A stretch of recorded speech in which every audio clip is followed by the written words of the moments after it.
Hello everyone and welcome to another video. I've been looking at my games library recently and thinking that I should really try to finish up some of my in-progress games, a situation I'm sure a lot of us have been in. I did manage to finish up Little Guardsman and Valley Peaks on stream somewhat recently, two games that I was sent keys for, and I did really enjoy both of those.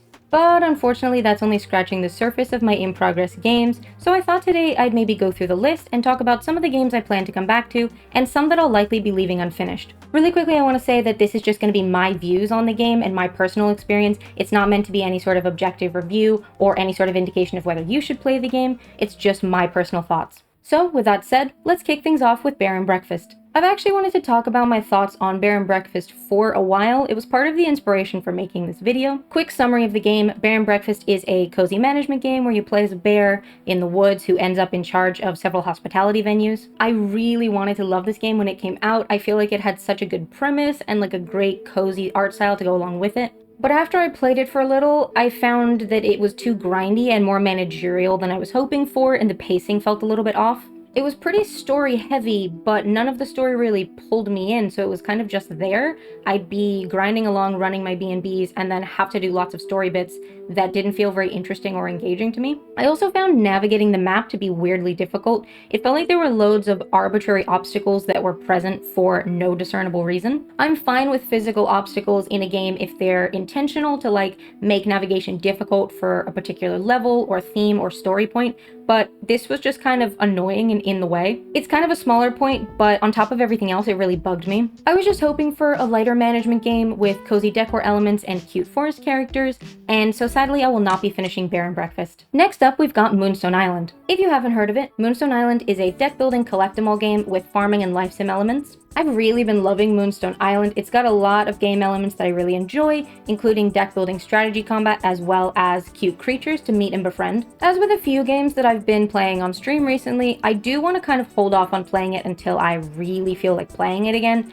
so that I can get the most enjoyment out of it rather than feeling forced to continue it in any way. That is something I struggle with once I start a game. I do really feel obligated to finish it, especially if it's one that I've been playing on stream. I will say though that part of why I haven't been playing Moonstone Island lately is that I've been having problems accessing and writing to my save file after I swapped PCs and we had to move the save file over, so that's been a bit of an obstacle. I don't want to keep playing if it's not going to save my progress. If I can get that sorted though, I'd love to eventually finish up Moonstone Island and see more of what the game has to offer. Next up is Snacko, which is a little farming sim game where your character is a cat. I was sent a key for this by the developers and I have played it a few times on stream. The game is still in early access, but I've had a lovely time playing it so far. It's got all the farming sim staples, a 3D landscape to navigate, and cute little animal characters. I don't feel super compelled to finish it, partly because I don't feel that it's doing anything too revolutionary in the genre, and partly because I have so many other things on my plate.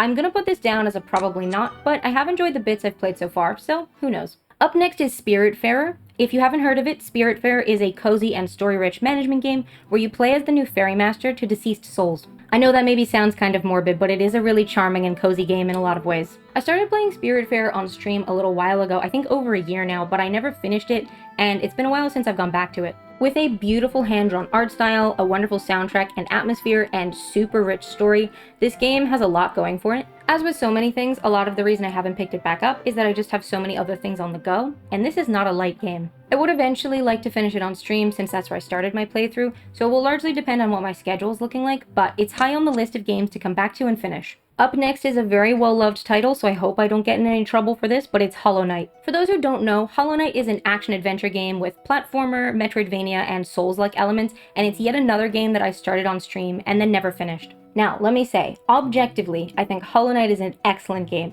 with a beautiful art style, atmosphere, and music, and a compelling story, and if people are looking for new games to try, it would be high on my list to recommend. However, personally, I just could not bring myself to finish it. I'm really not a platformer. I struggle a lot with in-game spatial awareness, and it makes platform games super difficult. I nearly broke down when I was finishing Celeste. And while I was doing okay progressing through it on stream, there were loads of times that I was dreading picking it back up because of the stress, and I didn't want to force myself to keep playing it, so I just decided to let this one go. Platform games just aren't for me, and that's okay. Next up is an indie game that released recently that I've been playing a little bit of. Été is a narrative exploration game set in Montreal over the summer. You play as a painter who's new to the city, you take commissions and sell paintings to earn a living. I love the watercolor art style that this game has, and I was really enjoying how the game captured the liveliness of summer in the city. This is yet another stream playthrough that I haven't finished, and I think, like a few others, finishing it on stream would kind of depend on what my schedule is looking like, but I could also see myself playing it off stream in my own time, and I definitely like to keep exploring and discover more of it.